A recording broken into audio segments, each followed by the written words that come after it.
Good morning. You may wonder why I'm sitting here in my pajamas, but I figured if I was going to talk about how to have a great day every day and how to really kickstart your morning, I would do it first thing in the morning with no makeup on, with my pajamas on. So here I am. So I start every day the same way. I choose to have a great day. The first thing I do is my alarm goes off, and it's usually around 5:30 in the morning, and I snuggle. I curl up with my husband, or if my husband had to go to work early, I curl up with Boudreaux. Hi, Boudreaux. And I really like to snuggle in the morning, and he does too. He's a big snuggler. So I spend that 10 minutes snuggling, just kind of reminding myself that I'm surrounded by love. And then I start with my daily affirmations. This can be anything from just a prayer. Oh, my eyes are watering. This can be anything from just a prayer or from, I just choose to have a great day today. Lord, give me the strength to have a wonderful day.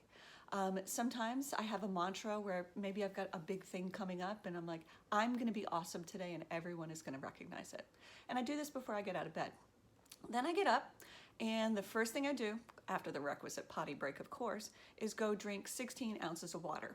And you're thinking, wow, that's a lot of water. But 16 ounces of water first thing in the morning is a great way to just get yourself going. Also, almost all of us wake up dehydrated, and so it's a great way to start. Now, if you don't like straight water, then you could put a little lime juice or a little lemon juice in it, just a little squirt to give it a little bit of a taste. But I'll tell you, after a while, 16 ounces of water is like nothing. And it really makes you feel great first thing in the morning. You should be drinking your body weight in ounces every single day of water, not anything else, just water. Coffee doesn't count because most of us are dehydrated. And if you start hydrating like that, you'll find it amazing. So that's what I do first thing when I get out of bed.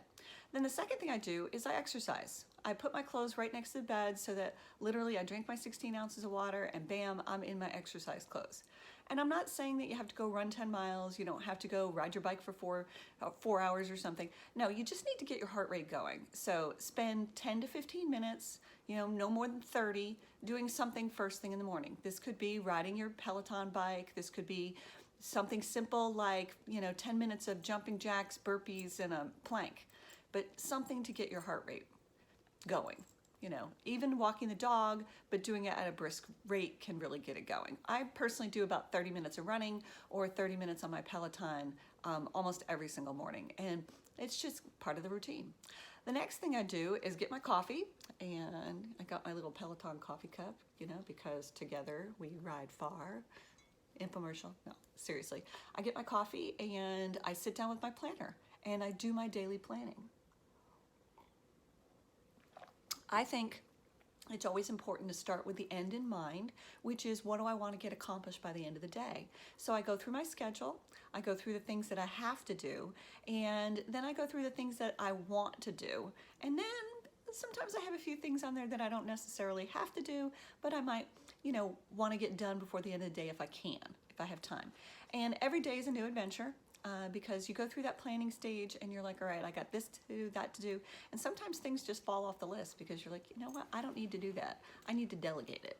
And so sometimes you delegate it to the team and sometimes you delegate it to the trash can because you don't really need to do it. And then I go take a shower. So that is the beginning of the, wow, this is going to be an amazing day every single day. And if you do a routine like that, you will be amazed that you will choose to have a great day every day and you'll get a lot of things accomplished because you've already planned your day before it even starts. So it's great. So a couple of little tips that I can give you is that get up early. Get up before the rest of the family. That's why God made 5:30 in the morning, is so that you can get up and you can get these things done before the rest of the chaos starts, before you have to get the kids up, before you have to make lunches, etc., etc. That time in the morning is amazing. And especially if you exercise outside, you'll be amazed on how quiet the neighborhood is and how wonderful that time really is. And I know you're thinking, I can't get up an extra half hour early. There's just no way. I'll tell you, you do it for 2 weeks and you'll be used to it and you will get up without an alarm. It'll be amazing. The other thing is that I mentioned before is that I always put my workout clothes and my shoes like right next to the bed so you literally have to trip over them. That way you're like, yep, okay, I got it. I was planning on running today. And you are out of excuses. You don't have you don't have to turn on a light or wake up anybody. You just put your clothes on and get it done. while you're exercising, don't focus on what you're doing. Focus on your breath. Focus on your breathing. I find I can take deep breaths and I can get past the spicy parts that, I feel like I'm dying. No, just take a nice deep breath. Breathing, hydration and breathing are probably the two things that people don't do enough. The other thing is, don't skip breakfast. Coffee is not enough. I know there's a whole bunch of people doing intermittent fasting, but you really do need fuel to get through these days. And some of your days get pretty crazy.